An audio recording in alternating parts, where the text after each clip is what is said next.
Wouldn't it be nice to have a sports watch capable of tolerating a dip in the pool or withstanding a shower with the timepiece affixed to your wrist? No doubt there are plenty of options available, especially in the diver watch ranges. Yet this caddy is more of a sports watch that can be a swimmer when you need it soaked in water.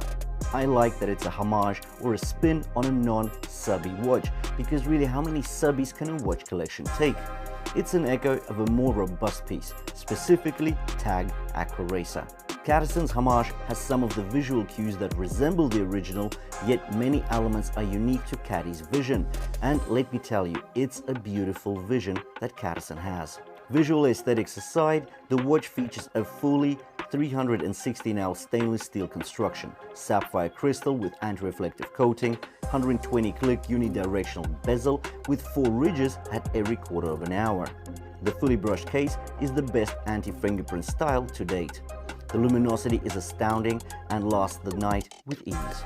There is a screw-in crown and a screw-down case back, a lug-to-lug measurement of just 47.5mm, and a milled bracelet clasp with 2 micro adjustments, and these are testament to Cadison being at the top of the game in the sub $100 price range. So I paid just $65 for this watch. That's not much in my opinion, and I've left the link to the listing I got the watch from in the description below the video, so make sure to check it out if you're after a sharp price. Now, if you have been following the channel and the community posts, you've been seeing that I've made quite a few photos with this watch on my wrist and all over London, because I do like the watch. I like the way it looks and I love the luminosity here. But we'll get into the lume test and other details as we get through this comprehensive review. So without further ado, let's get into it.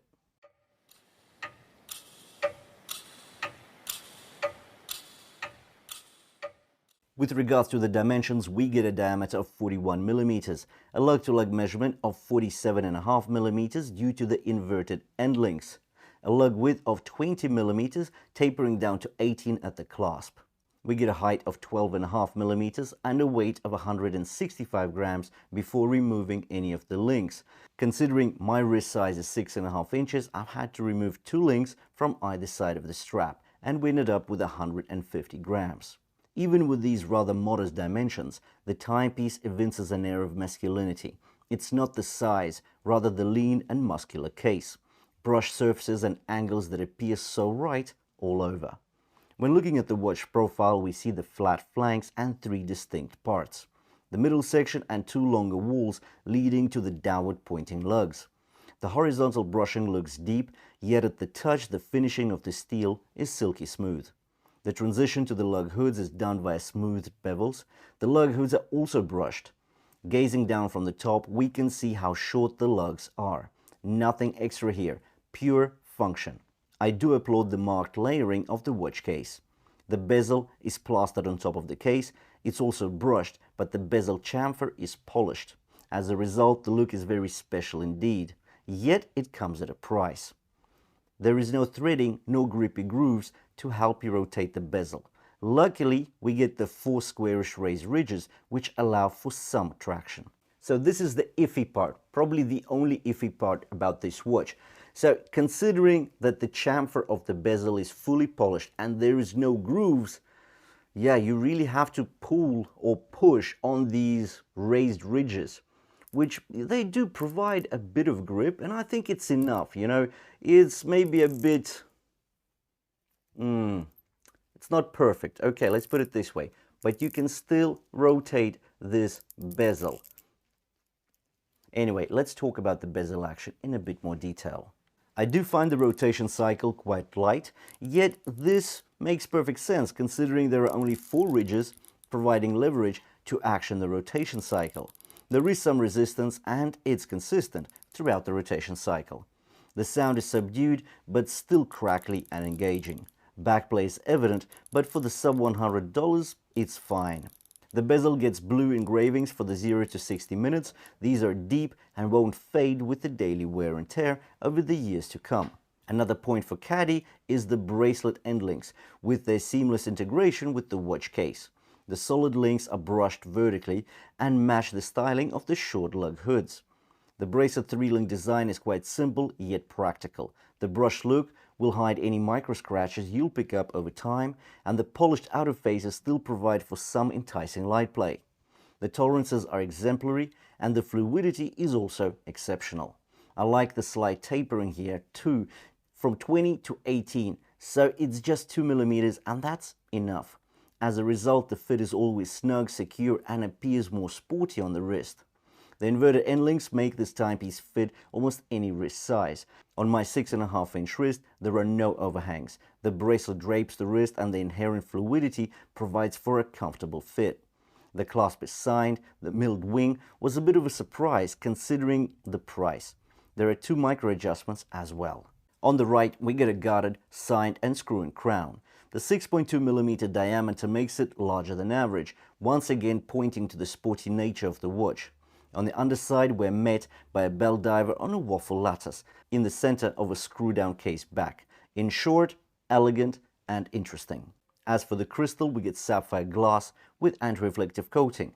A deep and brushy hole leads down to the dial. Utter class and probably the most homaged element of this timepiece. But if the original featured a Cyclops, Cadisen omitted that detail, and I also like that. Considering this watch is not strictly a diver, it still needs to be readable in water, and water has a habit of impairing visibility. Hence, for a timepiece to serve its wearer, it needs to exhibit matchless legibility. In this regard, the Caddy excels, delivering perfect readability. The generous size of the dial accords sufficient room for the plump and elongated applied hour markers and the bold hour and minute hands. There are no annoying details to distract the wearer's eyes. Moreover, luminescent treatment has been applied to the hands and indices. The lume is clingy and long-lasting, as we'll see in the lume test later. The date is presented at 3 o'clock. The date dial is not set too deep in the neat cutout, once again emphasizing clear readability. The crisp white minute track encircles the dial. The blue dial canvas is adorned with horizontal lines which span the full width of the dial. The central sweep seconds hand features a white tip outlined in an eye-catching yellow. The word automatic is also in yellow above the 6 o'clock. And all this splendor works. The resulting dial is sporty and highly legible at the same time. As the lume test shows, the lume is evenly applied on the hands and indices. The lume is very bright and long-lasting. For me, this practical element of luminosity beats some of the shortcomings that we saw on this watch, specifically on the bezel. In regards to the movement, well, we get Seiko's NH35, and that means that this is a hackable movement. It also gets the magic lever. So let's say your watch stops, you shake the watch side to side, and it will start going. So this movement gets a 41-hour power reserve, 24 joules, 21,600 beats per hour. It's quite a dependable movement. It's been around for a bit and it's used in watches basically $300 and under. So it's got quite a solid proven track record. Anyways, I did pick up this watch for 65 bucks. I've left the link to the listing I got the watch from in the description below the video. Check it out if you're after a sharp price. Hopefully you did enjoy the review. Tell me in the comments what you thought of this watch because, well, I really like it and I think that's quite evident. Anyways, let me know your thoughts. Thanks for watching and I'll see you in the next one.